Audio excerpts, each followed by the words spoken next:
देखिए, सबसे पहली बात, आपको विकास करना है, आप करिए, but not Vikas at the cost of livelihood. आप लोगों के पेट पे लात मार के ये विकास नहीं कर सकते। बिजबेहाड़ा में जो भी ये प्रपोज रेलवे लाइन है, it's gonna go through Bijbehara, Awantipora and Pulwama. ये सारा ऑन एग्रीकल्चर लैंड है, जहाँ पे लोगों के ऑर्चर्ड्स हैं, जहाँ पे उनको एक सस्टेनेबल सोर्स ऑफ इनकम आ रही है। आप उनसे वो तक छीनना चाहते हैं। ऑन वन हैंड यहाँ जो सरकारी मुलाजिम है, आप उनको निकाल रहे हैं। जिनका थोड़ा बहुत प्राइवेट बिजनेस है, वहाँ पे आप कहते हैं हम रेलवे लाइन बनाएंगे। So we are not against development per se, we are against development at the cost of our ecology, at the cost of livelihood, at the cost of environment. हमने खुद देखा है, जो मरकजी सरकार है उत्तराखंड में, इनने कितनी बर्बादी की, वहां कैसे फ्लड्स आए, बिकॉज अर्बन प्लानिंग जो भी है, जहां भी ये करते हैं, it's at the cost of the environment. So for us that's an issue. मस्जिद के नीचे मंदिर नहीं ढूंढ रहे, मस्जिद के नीचे इनको लगता है कि इनको अपना वोट बैंक मिलेगा, क्योंकि जो इनका मेजॉरिटी वोट बैंक है वो हिंदूज हैं, जो रैबिड हिंदूज हैं ज्यादातर। उनको ये बहलाना फुसलाना चाहते हैं, उनको ये दिखाना चाहते हैं, जताना चाहते हैं कि देखो मुसलमानों को तो हमने तंग किया ही सोशली इकोनॉमिकली, अब जहां ये इबादत भी करते हैं वो भी हम इमारतें तोड़ेंगे। So this is very wrong. India is such, India used to be a progressive secular nation. Look at what is happening to us now.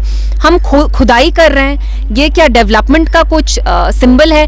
Kashmir में आप कहते हैं हम रेलवे लाइन बनाएंगे, लेकिन यहाँ पे जो मेजॉरिटी मुस्लिम्स हैं उनके आप मॉस्क तोड़ना चाहते हैं। So this is not the country that was founded by Mahatma Gandhi ji. This is more of Godse's India than Gandhi ji's India. But ये तो बहाने हैं। अगर पावरलेस टूथलेस है तो इनने तो अपने मैनिफेस्टो में इतना कुछ लिखा था। So did they not know all this?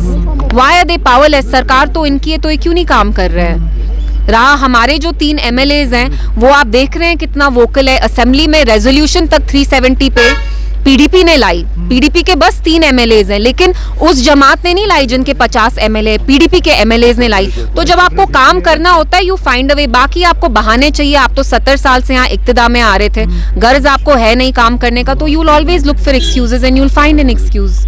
It's very worrying कि ये जो सडन स्पर्ट है इलेक्शंस के बाद हुआ है। इट्स वेरी स्ट्रेंज कि ये पहले नहीं हो रहा था, अब हो रहा है। तो ये डिपार्टमेंट तो law and under comes under MHA। So MHA should see कि ऐसी चीजें क्यों हो रही है। ऑन वन हैंड से हमने यहाँ मिलिटेंसी की जड़ सारी उखाड़ दी, but on the other hand we seeing कि how so many innocent civilians, soldiers are losing their lives because of militancy. So there is a contradiction somewhere.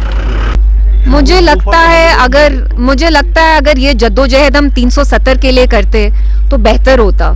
It's so sad कि पीडीपी, जिसकी बस 3 MLAs है, हमने article 370 पे resolution लाई, उस जमात ने नहीं लाई जिसपे लोगों ने इतना अपना एतबार जताया, ट्रस्ट किया।